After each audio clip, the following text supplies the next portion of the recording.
Oke, di video kali ini saya akan menceritakan sebuah film yang lumayan menarik nih bos.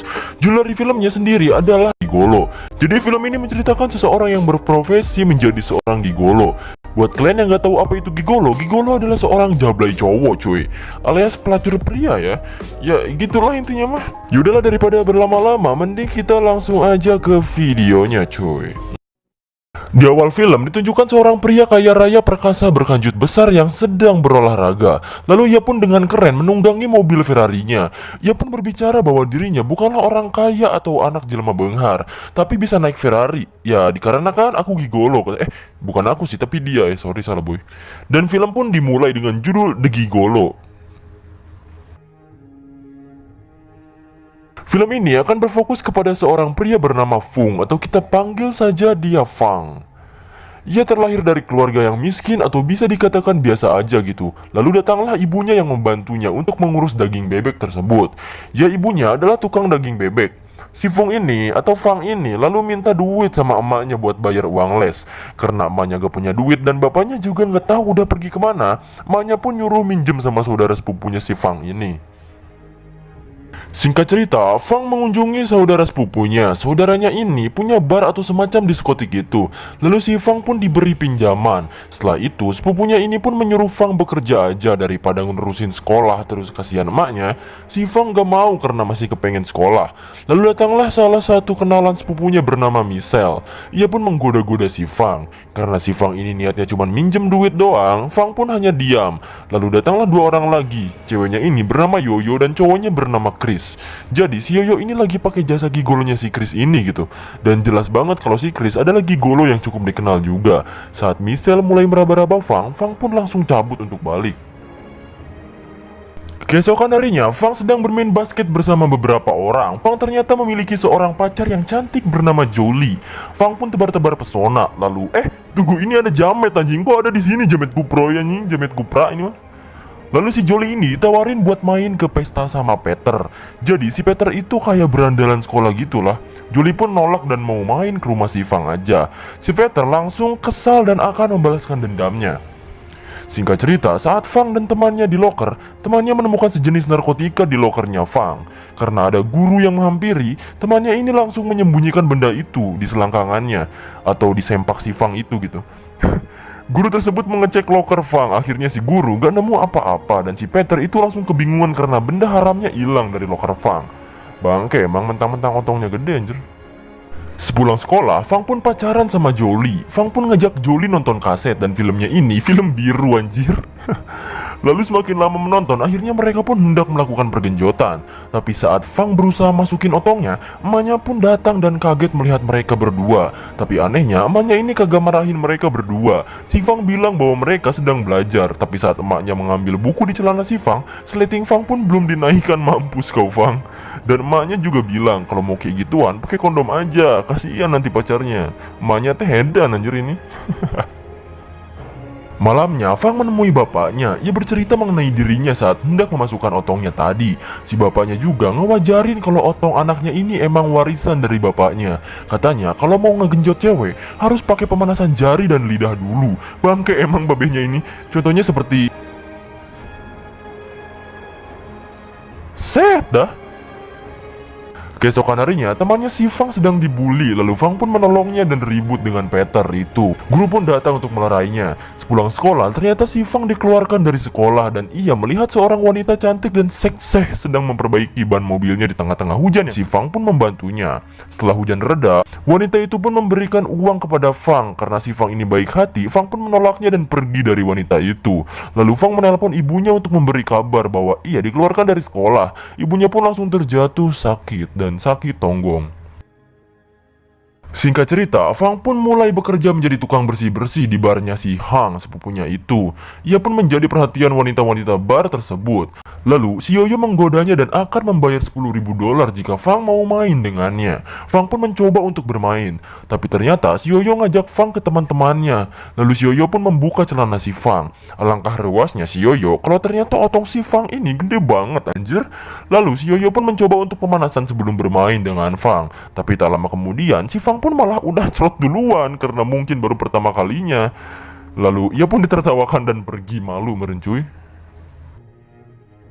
Fang pun berdiam diri sambil mencoba untuk sebat. Disitulah ia bertemu dengan si Chris. Chris adalah gigolo yang di awal film ia sedang bersama si Yoyo tadi. Ia bercerita mengenai hal tadi dan si Chris bilang itu hal wajar. Chris pun menawari Fang untuk menjadi gigolo aja dan menemui kliennya. Singkat cerita, ternyata kliennya adalah seorang wanita yang gendut dan memiliki nafsu makan yang tinggi. Si Fang pun merasa ditipu oleh Chris. Sialnya lagi, saat mereka berusaha mesra, ada temannya si Peter yang memfoto dan mengirimkannya ke si Jolie alias pacarnya si Fang itu.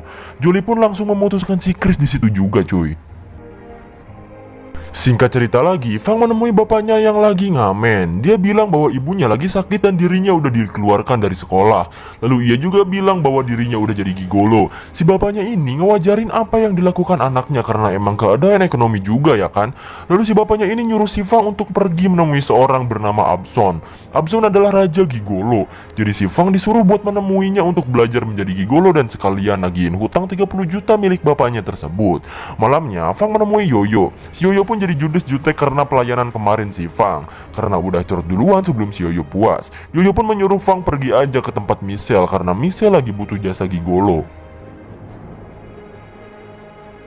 Keesokannya, ia ke tempat Michelle dan ternyata anjrit tubuhnya jadi meja makanan. Dan disitu dia rebahan tanpa busana cuy. Lalu Michelle dan teman-temannya makan bersama. Terus ada nenek-nenek nih ya, dia pengen makan. Malah gigit otongnya si Fang anjim. Singkat cerita, Fang pun telah selesai bekerja menjadi gigolo di tempat Michelle. Ia pun berjalan pulang sambil menangis. Malamnya, ia menemui salah satu temannya. Ia bercerita mengenai dirinya yang jadi gigolo. Temannya ini bilang kalau jadi gigolo harus jadi keren, rambut tertata rapi, pokoknya jangan culun deh. Lalu temannya ini juga merekomendasikan untuk pergi ke salonnya si Abson. Tak perlu lama-lama, Fang pun ke salon si Abson. Ia bertemu dengan anak buahnya si Abson dan memintanya untuk menunggu. Karena lama terus nunggu sampai malam, Fang pun menunggu dengan sabar. Anak buahnya si Abson pun ngajak ke bar. Lalu anak buahnya ini memberinya semacam apa ya, yang kayak vape tapi pakai tabung itu. Lupa namanya cu. Pokoknya si Fang langsung teler dan ngefly cuy. Lalu si ceweknya ini pun ngegenjot si Fang dengan keadaan teler. Lalu setelah itu, Fang pun bisa menemui Abson dan tanpa basa-basi ia pun menanyakan perihal pergi goloan. Lalu si Abson pun memberi beberapa quotes, anjay quotes. Lalu selain itu, Fang juga menanyakan soal hutang ayahnya juga. Fang juga sedikit emosi dan gak mau bayar karena ayahnya Fang juga katanya kalau dilihat-lihat dari belakang banyak hutangnya juga sama dia. Singkat cerita, Fang pun menemui ayahnya yang lagi ngegembel dan menceritakan bahwa Abson gak mau bayar utangnya. Lalu beberapa orang pun datang untuk menagih utang kepada ayahnya Fang. Karena gak punya duit, mereka pun ribut dan kejar-kejaran. Lalu ayahnya pun dibacokin sama mereka sampai modar dan tak sadarkan diri cuy. Fang pun menemui Abson lagi dan meminta uangnya. Lalu Abson pun ngajak ribut dulu. Kalau menang nanti dibayar. Sayangnya Fang selalu kalah dari pertarungannya. Setelah itu, Fang dan Abson pun mengobrol. Abson menunjukkan bakatnya yang aneh, yaitu mengambil pil dari dalam gelas. Ia pun menjulurkan lidahnya dengan ajaib. Fang pun minta ajarin gimana caranya gitu. Lalu Abson pun memberitahu bahwa supaya nanti pas disewa sama cewek enak, Fang pun harus berlatih dengan koin, menjeleti koin tersebut sampai tidak jatuh dari kaca. Fang pun melatihnya terus menerus. Singkat cerita, Fang benar-benar mulai serius menunjukkan hasil latihannya kepada Abson dan akan dipraktekkan kepada anak buahnya si Abson. Lalu hasil latihannya pun benar-benar manjur dan si Abson pun bangga, anjay. Fang pun langsung ke bar dan menemui Yoyo, lalu ngajak Yoyo untuk bergenjotan. Terus Yoyo pun langsung terkapar lemas karena permainan si Fang itu. Fang pun benar-benar menjadi gigolo yang banyak dipesan. Singkat cerita, Michelle juga memesan si Fang dan seperti biasa, si Fang pun bergenjotan sampai si Michelle puas. Singkat cerita, Fang nganter teman gigolonya untuk casting film Raja Gigolo. Karena temannya ini gak cocok, sutradara itu pun meminta untuk Fang menggantikan casting temannya. Alhasil Fang lah yang terpilih dan ternyata si sutradaranya ini adalah wanita yang di awal film yang dibantu oleh Fang tadi untuk memasangkan ban mobilnya itu. Lalu Fang pun mulai berkegiatan di dunia perfilman. Singkat cerita lagi nih lur, si cewek sutradara ini bernama Coli aja lah anjing. Jadi si Coli ini ngajak si Fang ke pesta temennya dan pura-pura jadi pacarnya. Akhirnya si Fang pun mau. Keesokannya mereka pun berpesta dan bermesra-mesraan. Tapi ternyata temannya si Coli ini adalah si Peter, yaitu teman sekelasnya si Fang saat di SMA yang suka ngebully itu. Mereka pun minum-minum sambil ngobrol. Makin lama obrolan, makin teler alias ngefly cuy. Si Fang ngerasa ada yang aneh dan pergi ke WC. Lalu ia pun memuntahkan apa yang ia minum dan berusaha untuk tidak teler lagi. Di lain tempat, si Peter membawa Chow Li yang sedang teler parah ke kamarnya dan berusaha memperkosanya. Beruntung si Fang langsung membeletakkan sebuah besi ke kepala si Peter sampai kejer-kejer dan memfoto kanjutnya si Peter yang ternyata cuma 1 cm. Dia pun bilang bahwa otot si Peter cuma segede ceker ayam anjir. Lalu Fang pun membawa pulang si Chow Li. Di jalan setelah Chow Li sadar, ia pun langsung menjelaskan perihal tadi. Singkat cerita, si Fang dan Chow Li udah jadian. Si Chow Li ngajak ke rumahnya untuk bertemu keluarganya. Ia pun dikenalkan dengan ayahnya yang bernama Pak Ben. Lalu tak lama kemudian datanglah istrinya yang ternyata adalah Michelle alias langganan si Fang. Fang pun kaget dan si Michelle juga sama. Mereka pun menutupinya sementara dan melakukan makan malam. Fang juga diajak jalan-jalan sama Pak Ben untuk melihat-lihat koleksi benda tajamnya. Lalu ia pun ditodong dan bilang kalau nyakitin anaknya, jangan harap kamu bisa hidup lagi. Coba kalian bayangin, si Fang ini diancam sama ayahnya si Chow Li untuk jangan buat masalah. Tapi yang ada sebenarnya, si Fang adalah gigolo dan pernah disewa sama istrinya sendiri. Modar sih ya. Michelle pun minta Fang untuk menemuinya dan mereka pun membahas perihal masalah ini. Si Fang udah mutusin kalau dirinya bakalan jadi aktor dan gak akan jadi gigolo lagi. Sedangkan si Michelle tetap kekeh gak mau karena dia nyewa si Fang bukan cuma untuk kepuasannya saja, tapi dia juga mencintainya dan gak rela kalau Fang sama anaknya jadian. Dan Fang pun meninggalkannya. Keesokan harinya, si Fang jujur sama Chow Li kalau dia sebenarnya adalah gigolo beneran. Tapi karena kekuatan centah alias cinta, si Chow Li pun gak ninggalin si Fang. Alah, kalau kata-kata saya mah, cintai cinta tayan cim. Kalau bawalnya buduk mah gak mau yakin aing dasok. Singkat cerita, si Michelle lagi meratapi kesedihannya karena orang yang ia cintai malah serius sama anaknya. Oh iya, kalau kalian nanya kenapa si Michelle ini malah pengen sama si Fang, kan udah ada suami gitu kan. Kayak lagi, jawabannya adalah dia selingkuh cuy. Terus suaminya kasar dan yang terakhir, dia nggak bener-bener sayang sama suaminya.